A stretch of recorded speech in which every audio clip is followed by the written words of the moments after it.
കർത്താവിന്റെ മഹത്വം. വീണ്ടും ഒരിക്കൽ കൂടെ ആശ്വാസ ചിന്തകൾ എന്ന വിഷയം ഒന്നിച്ച് നമുക്ക് ചിന്തിപ്പാൻ ദൈവം സഹായിച്ചതോർ ദൈവത്തെ സ്തുതിക്കുന്നു. ഇന്ന് ആവർത്തന പുസ്തകം 32-ാം അധ്യായം 39-ാമത്തെ വാക്യം ഓർപ്പിച്ചുകൊണ്ട് ദൈവം ഏൽപ്പിച്ച ആലോചന ഒന്നിച്ച് നമുക്ക് ചിന്തിക്കാം. ഞാൻ മാത്രമേ ഉള്ളൂ, ഞാൻ അല്ലാതെ ദൈവമില്ല എന്ന് ഇപ്പോൾ കണ്ടുകൊള്ളി. ഞാൻ കൊല്ലുന്നു, ഞാൻ ജീവിപ്പിക്കുന്നു, ഞാൻ തകർക്കുന്നു, ഞാൻ സൗഖ്യമാക്കുന്നു. എൻ്റെ കയ്യിൽ നിന്ന് വിടുവിക്കുന്നവൻ ഇല്ല. ഞാൻ ആകാശത്തേക്ക് കൈ ഉയർത്തി സത്യം ചെയ്യുന്നത് നിത്യനായിരിക്കുന്ന എന്നാണ്. ആകാശത്തെയും ഭൂമിയെയും സകല ചരാചര സൃഷ്ടികളെയും സൃഷ്ടിച്ചവനായ യഹോവയായ ദൈവം ഇപ്രകാരം അരുളി ചെയ്യുന്നു, ഞാനാകുന്നവൻ ഞാനാകുന്നു, ഞാനല്ലാതെ മറ്റൊരു ദൈവമില്ല. കർത്താവിന്റെ മഹത്വം, സ്തോത്രം. ഇന്ന് അനേകര് ദൈവത്തെ അന്വേഷിച്ചുകൊണ്ട് അനേക സ്ഥലങ്ങളിൽ അലയുകയാണ്.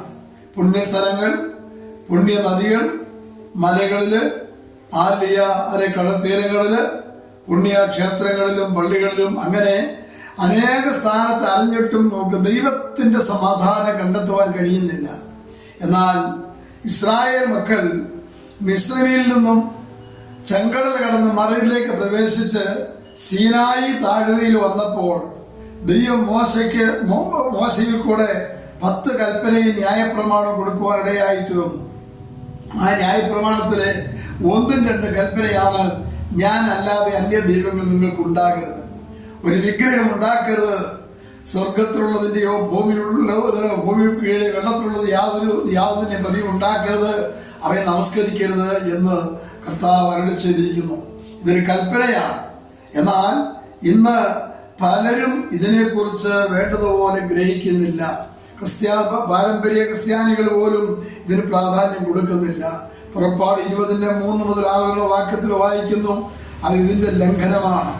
അങ്ങനെ ഇസ്രായേൽ വിഗ്രഹാരാധനയിലേക്ക് എവിടെയെല്ലാം നീങ്ങിയിട്ടുണ്ടോ അവിടെയെല്ലാം ദൈവം അവരെ ശത്രുവിന്റെ കയ്യിലേക്ക് ഏൽപ്പിക്കുവാനിടയായി തീർന്നു. അങ്ങനെ ബാബിലോണിലേക്ക് പോകുവാനുള്ള കാരണവും ദൈവകൽപ്പന അനുസരിക്കാതെ പോയതുകൊണ്ടാണ്. ആകയാൽ അവരെ ജീവിപ്പിക്കുവാനും മരിപ്പിക്കുവാനും അവരെ തകർക്കുവാനും അവരെ വീണ്ടും അവരെ ജീവിപ്പിക്കുവാനും അധികാരമുള്ളത് കർത്താവായ യേശു ക്രിസ്തുവാണ്. 2 കൊരിന്ത്യർ ലേഖനം അതിന്റെ 6-ാം അധ്യായത്തിൽ രേഖപ്പെടുത്തിയിരിക്കുന്നു.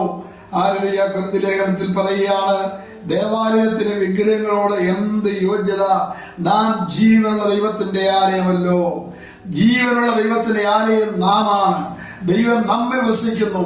അതേ ദൈവത്തിന്റെ മന്ദിരമാണ് ഞാനും നിങ്ങളും. അവന്റെ കൽപ്പനകളെ അനുസരിക്കാതിരുന്നാൽ നാം ദൈവത്തിന് ശിക്ഷാർഹരായിത്തീരുന്നു. അവരുടെ വെളിപ്പാട് 22:15 പറയുന്നു, അതേ ബിംബാരാധികൾ ഫോഷ് പറയുന്ന ഏവരും നിത്യാഗ്നിയിലേക്ക് തള്ളപ്പെടും. ജീവനെ കൊടുക്കുവാൻ അധികാരമുള്ള കർത്താവ് മരിച്ചുപോയ ലാസറിനെ 4-ാം ദിവസം ഉയർത്തെഴുന്നേൽപ്പിച്ചവനാണ്. അവൻ ഒരു വാക്ക് കേൾപ്പിച്ചപ്പോൾ ലാസർ നാറ്റം വെച്ച ശരീരമുള്ളവന് ജീവനോടെ പുറത്തു വന്നു. ആരംഭത്തിൽ തന്നെ അവസാനവും അറിയുന്ന ദൈവം നമ്മുടെ ജീവിതത്തിന്റെ ആരംഭവും അവസാനവും അറിയുന്നവനാണ്. അതുകൊണ്ട് നമ്മുടെ ജീവിതം ദൈവത്തിന്റെ ഹിതത്തിന് വേണ്ടി പൂർണ്ണമായി സമർപ്പിക്കാം. ഇസ്രായേൽ മരുഭൂമിയിൽ പാപം ചെയ്തപ്പോൾ ദൈവത്തിന്റെ ന്യായവിധി കടന്നു വന്നെങ്കിൽ ആ ദൈവത്തെങ്കിലേക്ക് നമുക്ക് ആശ്രയിക്കാം. ദൈവത്തിന്റെ സന്നിധിയിലേക്ക് കടന്നു വരാം.